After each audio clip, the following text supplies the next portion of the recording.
Hi, I'm Susan. I'm from Worldpeacefull, and I felt to read you some more of my philosophy. This one's called True Peace, and it's published in my blog, which is Peace is Our True Nature.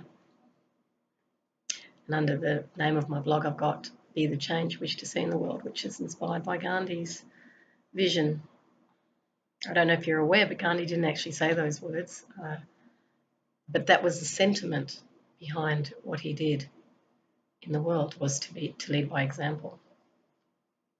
So my blog was published in July 2012, and I'll just read this short introduction.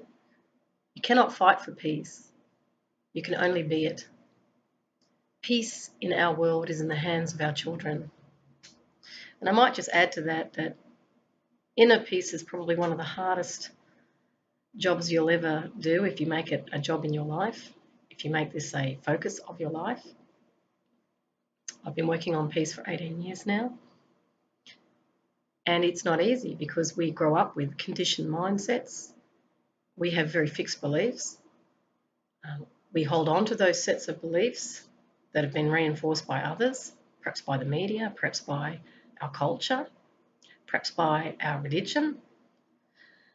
And this is the prism through which we see the world. And everyone has a different set, if you like, of beliefs in which their world is defined. The challenge with true peace is to actually remove a lot of those filters and see the world as it really is. And sometimes that can be very hard. I'm also speaking in English, using language, using words, using sounds and expressions to convey a message. The peace that is real or is true is way beyond words. It's not actually in words, but it's in a sentiment that's unifying.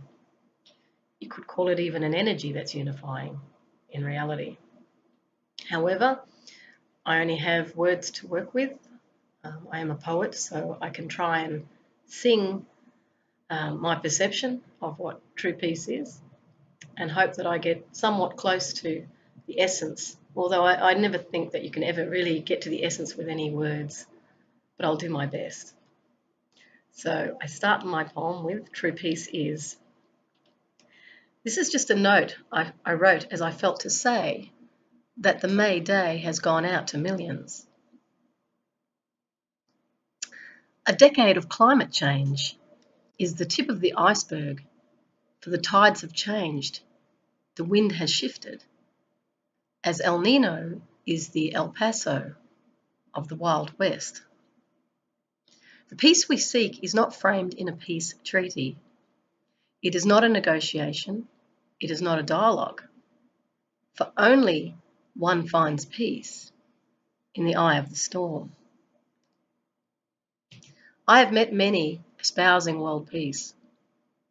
Many protest for peace, fight for peace, seek peace through religious guidance. Yet it is in the heart free of tension. It is in the heart that no longer judges the other, that turns the spotlight within. For dis-ease manifests in an uneasy peace. Where the truth is not spoken, no one is open, for they hide behind masks of certitude. Yet none are certain until the curtain is closed. True peace is my friend. Lasting peace is acceptance. Real peace is forgiveness. For only in values can inner strength be determined. For one becomes determined by what they value. For rights are inalienable, indestructible, unbreakable, when you live them as truth. I am facing life head on. I can say it is not easy. To be open and true, to be confused and in situ, but I am guided by a dream that sees children in the scene, their voices loud and clear, their passion expressed without fear. For the future is in their hands, and we must make them strong, For the seasons are without reason. The ice is a cesspool. The drought leaves the earth barren. And the barren must become a democrat for the world to turn around.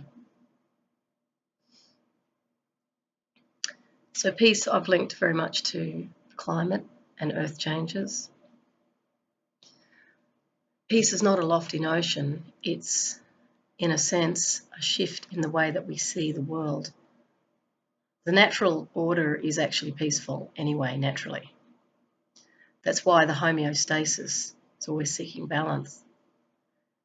We humans have moved very far away from what is natural to us and is natural to be peaceful. But it requires quite a determined shift within ourselves to actually look at ourselves and then each other. You know, conflict resolution is a great tool. It's a great way of enabling a third party to come into something and assist people in communicating without blame, and enabling the focus of that situation to be on problem solving. Inner peace is turning that spotlight inward. It's really about looking at the discord within and then looking at the other. Conflict resolution is airing the conflict, which is usually about the other. Inner peace is about inner conflict within. Global peace is really about acceptance of diversity. It is about celebrating that difference between different cultures, seeking ways to translate languages in such a way that we can meet somehow in the middle with each other. Now, real global peace is not about forcing people into any particular cultural value or economic system. Global peace is really about celebrating that diversity in harmony. And if people join you, that's great. If they don't join you, that's great. And in a sense, that inner peace drives that idea of making peace with where you are. With inner peace, there is no enemies in the world. The virtues and the values that are universal are inherent within every human being on the planet. In my program, Real Hope, responsibility is the ability to respond, is inherent and inalienable in all people. Empathy is inherent and inalienable in all people, which means empathy is a simple feeling for the other, imagining what it's like to be them. Rather than one coming from one's own interests all the time, one imagines, if I was in your shoes, you know, if that person's, say, starving or impoverished, or let's say that they are very upset about something, we then go into, I can imagine what that feels like because I've been there too, on some level. Awareness is to simply open your eyes and look at the world, to take yourself out of distraction and become still, is what real awareness is. It's all about the breathing, in actual fact, learning to breathe in and out without thought heightens one's awareness. Of course, love is inalienable and intrinsic with all human beings. We all love. We express it in lots of different ways, given our cultures. Some cultures are very introverted. I would say Western culture is quite conservative in some ways. In third world cultures, the Indian culture, people are more celebratory as groups, but they may not disclose personal issues that readily. The Egyptian and Middle Eastern peoples are very celebratory as well, and have deep respect for each other, and they have definite social codes. You know, right across the world, everybody's different in the way that they express love, and that can be very much governed by their cultural beliefs and history. Another aspect of my Real Hope model is honesty. I've done a recent video on justice where what I've seen as honesty and truth is really about visibility and full disclosure, would be the highest honesty, the highest truth. It's not even in concepts, is what I've discovered. Truth is an intent. So someone could be wrong about something, but they're truthfully conveying their message. It's the intent behind it that reflects a truthfulness. And if you're completely disclosing and completely visible, you're fearless. Fearlessness is what you will find within someone who is deeply honest. Openness is very important. If we're to resolve all conflict, people have to find their voice. And that's why I often recommend to people to speak up, but in a way that's non-violent and not blaming. Oneness, so this was real hope, so it was honesty. Oneness is that we are literally all one. We've all come from the same source, whatever that is. We're all human. We share the same DNA, the same species. We laugh, we cry, we sleep, we run, we eat. We have so much. We're mostly alike, in fact. It's the belief systems that create the division. And if there's insecurity, if there's sadness, if there's pain, if there's insecurity, if there's great anger beneath, hidden within that person as they communicate with others, somehow on some level it will come out. That's why we have to become much more conversant in communicating and becoming self-aware. So the oneness is that we are one breath on the planet that we're breathing, one air supply that everyone has breathed. We are one family in truth. And those of us who engage in the peace area start to see more and more that we're family, and it's about accepting diversity. And sometimes that can be hard, but the oneness inherent within us speaks of we are more similar than different. Peace is the yin and the yang. There will always be diversity and change. It's only natural that we have ups and downs, hot and cold. We're all experiencing the dark and the light on one level or another. But the integration of that with peace is to be able to feel peace even in those difficult times. Even when we're feeling that dark around us, is to tap into what's peaceful within and then look upon the world. This takes many, many years of cultivation. It's a very hard practice to keep loving people. It often can hold you in spaces that you might have left, you might have disconnected from, had you had a more negative mindset. But peace tends to stay, reveal and heal. So that's peace. Enjoyment, of course, is the clown, and that's about laughter and happiness and joy. The true joy is joy. It's within you.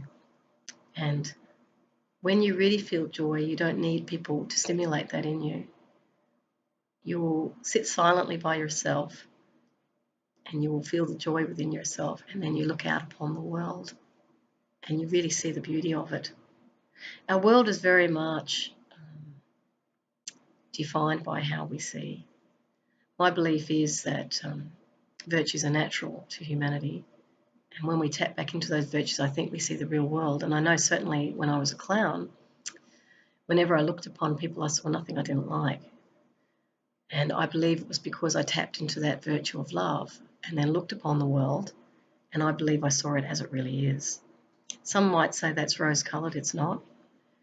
I believe that's humanity without a story, and that's seeing humanity in your full acceptance. And it's amazing how healing that can be when someone who feels judged connects with someone who is not in judgment of them. That frees them to be who they really are, and that's what we want. We want everybody to be themselves and to be accepted for that and not feel they have to hide it or feel ashamed. My work as a clown, it wasn't even work, it was my joy. As a clown was really to reflect through my face to others their complete acceptability in this world. And they may have been drunks on the street. They could have been drug addicts. They could be someone that looks really, I don't like to use the word ugly because I don't see anyone as ugly, but let's just say through the eyes of the mainstream, they may see someone as not attractive. As a clown, when I look upon them, I don't see them as unattractive. I see them as beautiful as they are. When I see a smile, there is nothing more beautiful for me. So this is a way of witnessing the beauty in the world when you're guided by universal values. So that was enjoyment. The last one in my real hopes is S, which is service. And the way I've understood and integrated real hopes is when I become authentic and real and integrate that through responsibility, empathy, awareness, and love, I then find that the world is full of hope. I'll start with hope. Honesty, oneness, peace, enjoyment.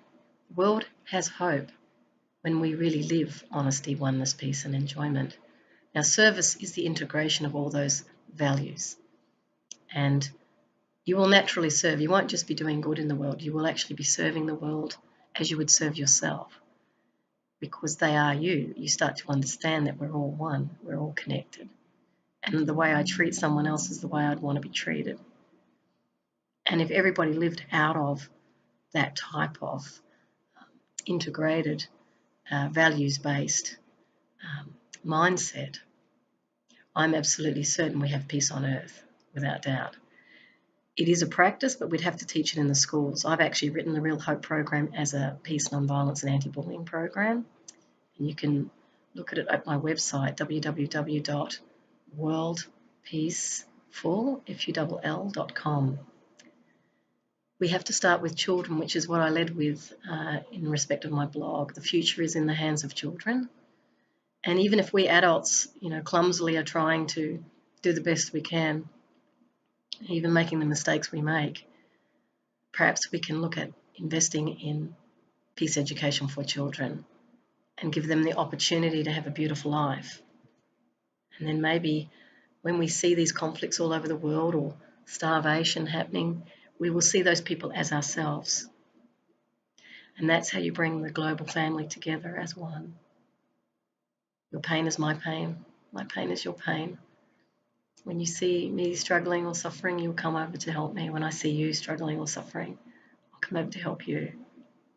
And that's what I believe true peace looks like. Thank you for listening. I send you true peace. Much love. Bye.